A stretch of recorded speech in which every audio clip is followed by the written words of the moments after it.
Hey everybody, welcome back to another brand new video. After work on Friday, I headed down to West Virginia to the Morgantown Mall because I saw an ad that there was a 50-table card show at this mall. So if you're looking for card shows and you don't know where to turn to find it, go to Google, by the way, and type in Beckett Card Show Calendar, and you will see all of the card shows all across the nation. Find the one in the state nearest you and see what you can find. Anyway, I was looking for the card show. I was a little bit scared that there wasn't even a card show here. I was like, what's going on?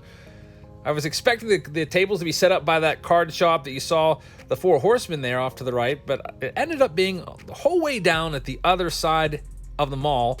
So after about a 5-minute walk, I eventually found it. Here I am coming up on the tables. Now, there was 50 tables there, and I would venture to guess that there was maybe 10 dealers. Each dealer had maybe, 3 or 4 tables.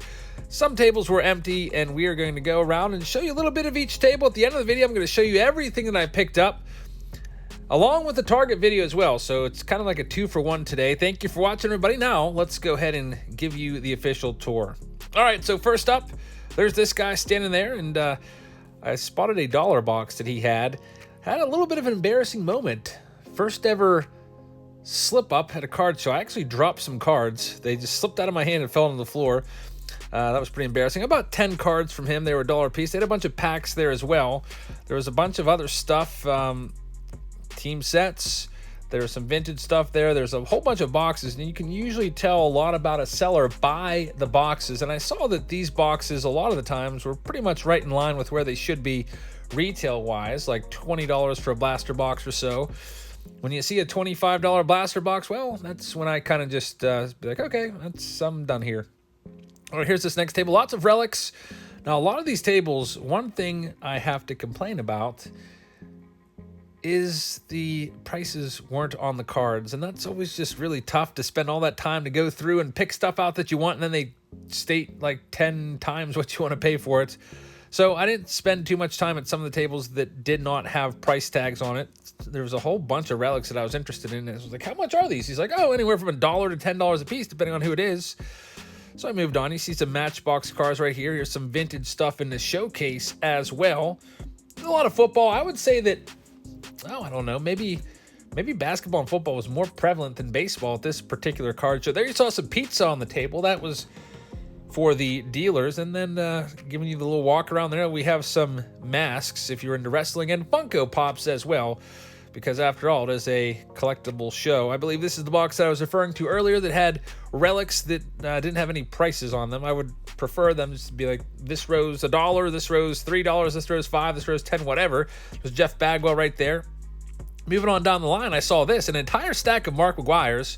So I ended up buying this entire stack. I'll talk a little bit more about the stack in a little bit.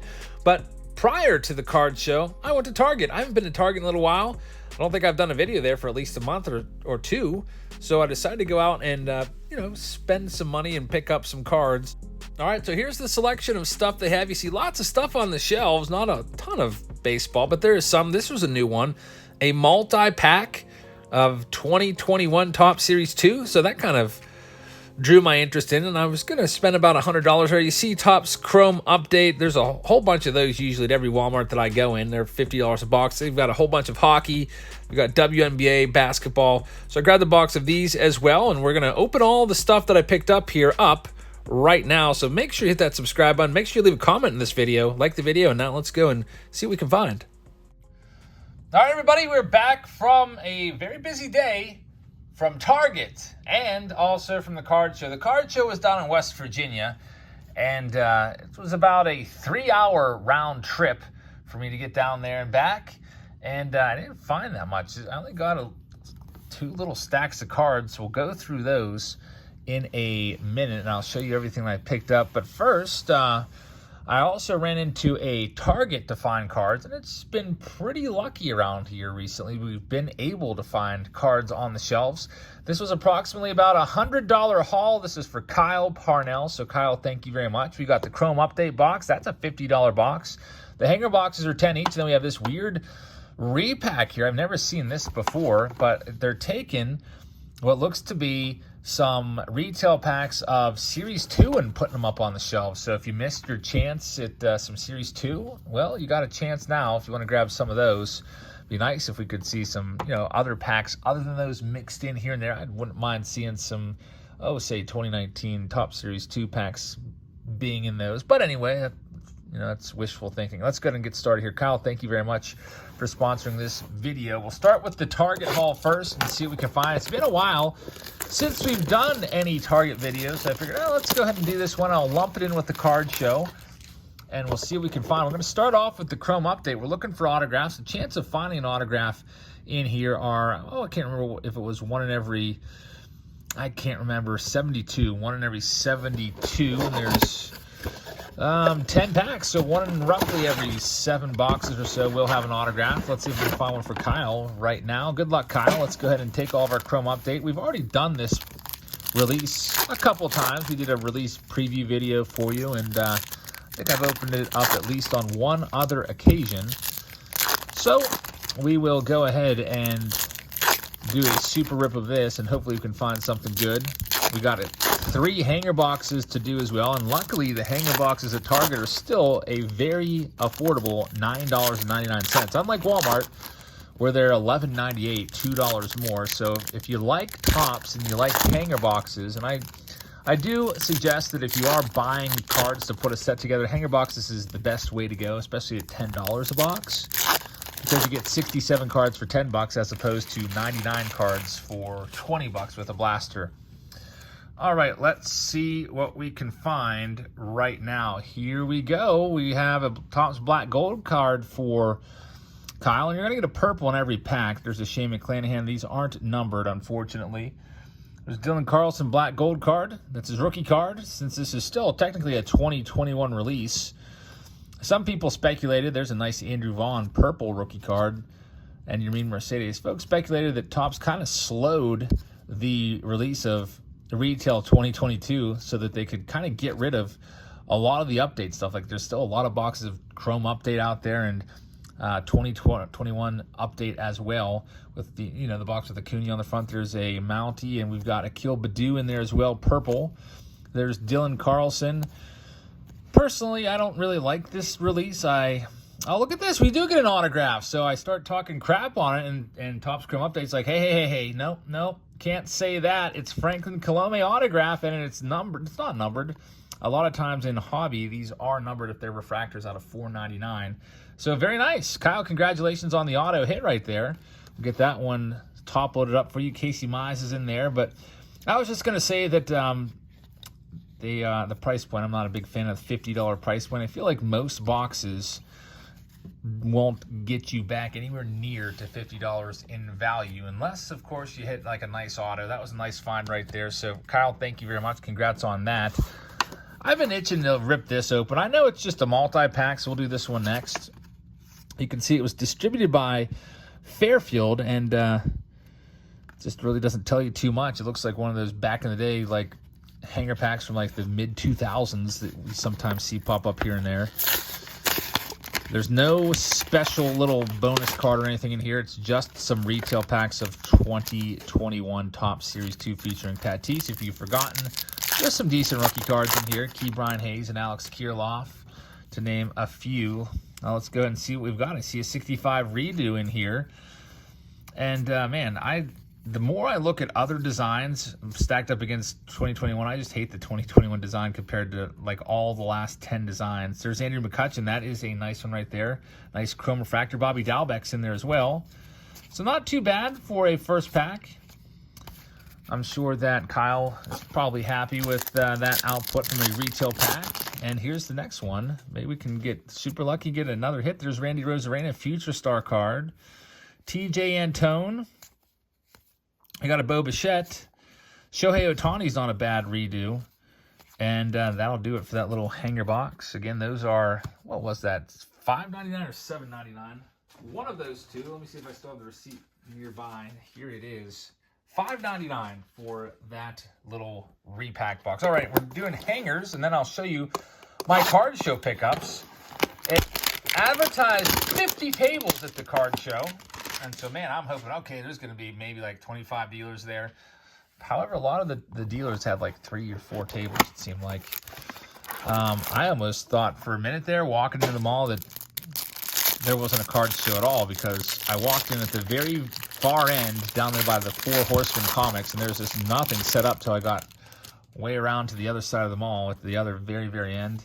So I was worried for a minute that I drove all that way for nothing. That would have been terrible. I guess if that happened, I would have had to have found a card store. And there's a couple in the Morgantown area that I know of. You got Game Time Sports, or Game Day. It's one of those two. It's a newer card store. I saw their owner set up there, by the way. And there's another card store called Pure Collectibles that is in a mall. Is there 2 malls down there? I'm not really sure. We got Clemente. Stars of MLB, we got the Wander. That card's pretty common right now. I wonder how many of this card's been printed. I feel like I pull that card all the time. Some people speculate that 800,000 or so of each card has been printed, of at least the base cards, which will be really interesting to see where the Wander rookie card is about a year from now. I think when it first came on the market, the first PSA 10 sold for maybe 4 digits. It was pretty crazy, but whoever bought that is going to be kicking himself, because population counts are a pain for investors, especially, when there's like 1 million of the card out there. They produce way less cards. Some people are thinking, okay, Wander Franco is really great. So, maybe he'll be the next Mike Trout. He might be the next Mike Trout. There's only one problem. There's way less Mike Trout 2011 updates that were printed, just the base cards, than this. So, Wander Franco might be twice as good as Mike Trout, which is basically unthinkable. But even if he was, I'm not so sure his rookie card would be worth more than Trout. Also, I'll be interested to see, speaking of Mike Trout, how he's going to rebound. He hasn't had a full season now since 2019, and even 2019 was shortened by an injury. He was leading the majors in home runs, but he missed the last 2 weeks of the season or so, and Jorge Soler passed him up. I do remember that. Of course, 2020, despite being healthy, he only played in roughly 60 games because it was a shortened season due to the pandemic, and then last year he only played roughly about a month and a half or so because of that terrible calf strain, which made him miss the entire rest of the season. So it'd be nice to see Trout out there with a full season again. And when it's all said and done, it'll be interesting to go back and look at Trout's overall numbers and be like, man, he missed virtually a whole season's worth of games, maybe, and then some between 2020 and 2021. What would have he done had he had an entire season? So that's going to come to fruition, especially if he comes really close to any home run milestones. Mike Trout right now, I'm trying to think how many home runs Trout has in his career. He definitely is in the 300s, at least. Maybe we'll pull his card here and find what his career total is. It'll be interesting to see where he ends up. Now, when I think of all-time greats like Trout, I hope he doesn't go the way of Ken Griffey Jr. Ken Griffey Jr. was so solid for a decade. Best player in the game by a lot of people's accounts, and then he went to Cincinnati, and then he just started having all these injuries all the time and just could not rack up the stats. And here we go. Kyle with a home field advantage hit. Buster Posey, very nice. These cards can go for usually around $50 or so, depending on who it is. If it's a bigger name, goes for a bit more than that. So, Kyle, congratulations on that hit. That's a pretty good pull from a hanger box. The home field advantage. There's Mike Trout. Doesn't give us the stat line that we're looking after, though. There's Wander Franco. Again, I told you we pull this card all the time. That's 2 already. Let's see what else we have here. Anything else? I don't think we got the Wander base card in this at all. There's Pedro Severino. He's going to be on the shelf with a PED suspension. 80 games, if I'm not mistaken. All right, let's get into the card show stuff that I picked up right now. Kyle, thank you very much for being a Patreon member and sponsoring this video. If you'd like to become a Patreon member like Kyle, there's a link in the description which you can check out that has a link to our Patreon page, and you can buy into it to get access to all of our breaks. $4.99 a month. We also have a channel membership to be a YouTube channel member. And before I show you these, I don't remember if I've showed you this. I've filmed a couple videos today. We have a 2022 Heritage case for one of you guys. All you have to do is subscribe, comment in each video, and like each video. I will choose one random commenter per video from the entire month of April. I'll give you all 1 pack each. and I'll put you into a Saturday showdown at the very end of the month on April 30th. Whoever pulls the lowest numbered card will get all of the prize, which is the 2022 Heritage, a whole sealed case of 12 hobby boxes. Just make sure you're publicly subscribed, and there's that. So thank you very much for your support, and everyone that's participating in that. Love reading through your comments. I'm trying my best to keep up with them all, and heart them all just to let you know that I've read them. But all right, so at the card, so I didn't find much there. I saw stuff that I wanted, but it was just grossly overpriced. But I did find a whole stack of Maguires. When I saw the $10 price tag on it, I was like, hey, wait a minute, that's a pretty good price for that card. Sometimes you can find this card for as low as $5, which is pretty crazy. So I thought $10 was a pretty good price, and I'd start there. So I took them all out and I looked through them all. I was looking at centering and I was looking for flaws, and they're not all perfectly centered. You see that one's miscut a little bit. That one's cut a little low. That one's not too bad, about 40-60. That one's about 40-60 the other way. That one's pretty good. That one's really good centering. So there wasn't any cards that were egregiously bad. There wasn't any creases in them. I flipped them all over, and I'm looking for wax stains or gum stains. And I didn't notice any there either. So I was like, hey, you got 13 here. Would you do 100 for the stack? And he looked at me, and he squinted his eyes, and he thought about it. He's like, well, back in the day, those cards were worth $500 a piece, and these were very, very, very valuable cards back in 1998. It's like, it's crazy. I got those at the, used to be one of my favorite players. I got them at the flea market back for a couple dollars a piece before they went through the roof. So he talked to me about them, and then he said, how about 120? So he didn't really come down that much. Came down $10. And I was like, yeah, sure, we'll do it, 120. So it was roughly about $9 a card that I paid for these. But a whole bunch of Markiplier rookie cards for under $10 is a pretty good price. I also picked these up. This Albert Pujols was from another seller. He had a whole bunch of cards, a lot of them that I'd be interested in, but there's one problem.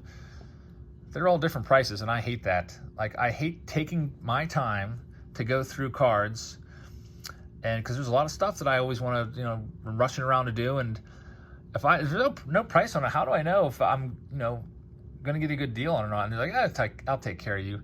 Like this card right here, if it was like $1 to $3, I would have bought it immediately. I was thinking it'd be about $5. He said $10, and maybe I'm losing my touch. But I was like, fine. So it's a Albert Pujols minor league rookie card here from Just. It's an off-brand Just Minors. So I figured we'll grab it. I don't have that card. And then I picked up some cards in the dollar box as well. Some rookie cards of Bichette, Arozarena, a few of the Randys, because I like Randy rookie cards. I thought Walker Buehler for $1 wasn't bad. Kevin Alcantara, that is a camo card. Another Randy, another Bichette, and a Kelenic rookie card, all for $1 a piece. So there wasn't any crazy, mind-blowing deals like the last card show I was at in Johnstown, where I was getting Jake Cronenworth autographs, rookie autos for $25 and stuff like that. But I figured, you know what, it'd be fun to go and look. So that's our video. Everybody, thank you very much for watching. We've got double uploads coming at you all week long, so make sure you tap that notification bell so you don't miss anything. Don't forget to hit that subscribe button. Thank you very much for watching. I hope you guys have a great rest of your evening. Make sure you join us on Sundays and Thursdays for our auctions, and I'll see you all later. Good night, everybody.